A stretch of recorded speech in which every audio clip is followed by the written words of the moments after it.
This is called the ethical entrepreneur, but that is not a label I give myself. It's a journey I'm on with you. And I can't wait to experience all the learnings and awaken all the ideas and inspiration inside of you. So thank you for joining me today and for the next few weeks as we explore what it takes to be an ethical entrepreneur. I think the biggest shift I've seen is this acceleration of what was already there.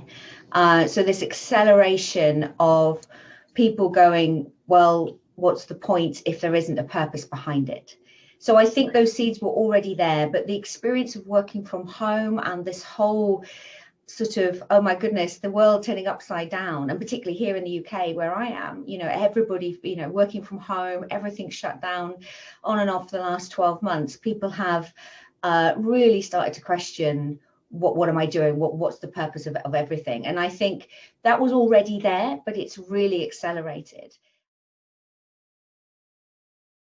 So how do you turn ethics into money? Well, it's actually very simple, really. If you think about it from a consumer point of view, it's how people increasingly want to live their lives. They want to feel as if the consumption decisions they make, where their money is invested, the company they work for, all of those things have a social purpose.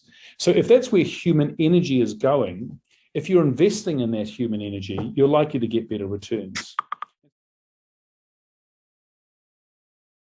Well, I think business have a moral obligation to help to drive that change for two reasons. One is that it's better for business. There's an increasing part of the market that is aware of their footprint and sustainability, and they're starting to demand those options, or at least spend their money with the businesses that have made those investments to do things properly, do things right.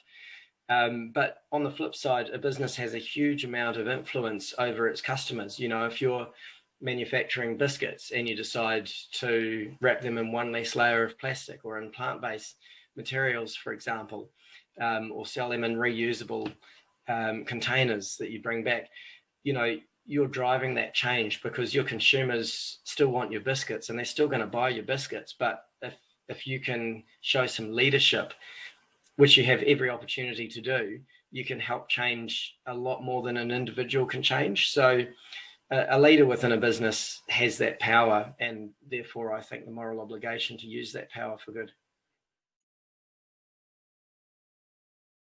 Better. I mean, the supply chain world that we live in is one of outsourcing and remote production, where companies, Western companies in the past have been able to sort of push a lot of these issues out at arm's length, and some have pretended that when they outsource their production, they also outsource the responsibility that they have for the workers and for the environmental impact of those suppliers. If they're a long way away, then a lot of companies can start saying, well, that's somebody else's problem. But that's less and less. They're not able to do that so much these days because of, say, global media, global lobbyists, for example, organizations which exist in remote countries who are able to shine a light on practices. So, and for me, that mission became more important than my own desires. The ability to help an industry do better, and the ability to help other brands actually succeed, both from a financial perspective, but a longevity perspective and a sustainability perspective. That was more appealing to me. And, the fashion industry is the second largest industry in the world. It has a huge, huge impact. If we can make it even incrementally better, then I think that's a big win. Yeah, so BCorp is a movement, I guess a movement first and a certification second, although the certification probably gets more attention.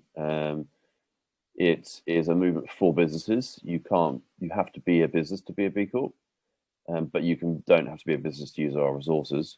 So you said that bidding was over 3,000. I think there's 3,700 now, but about 100,000 organizations use our assessment tools. So it's and they're all sorts and all sizes and all sectors. And the purpose of it is how as a movement can we create a community that can serve as a bit of a sort of alternative, alternative option to status quo, a North Star for the system that people think, okay, well, what does a really holistically minded business look like, operationally and strategically? And also just as a place of companies to come together and share ideas and get excited about being more socially, environmentally conscientious, etc. And it's rooted in the idea that we needed something that would change the system more than one company at a time. To them would be to look at those 5 steps and begin to think how you can build your business model, not just around always making and selling more new stuff, but how can you build a business model that really takes into account and builds value and profit out of each of those steps. So if you make something new, make something good, make it sustainable, make it ethically produced. Don't try to sell too much of it. Don't build your business model around what I call the fire hose of stuff. And you can make money in other ways, for example, reuse, repair, service, upgrade. Even the last step, pass it on. How can you build a business model that makes it easier for people to deal with the end of life of your product, the one you've made?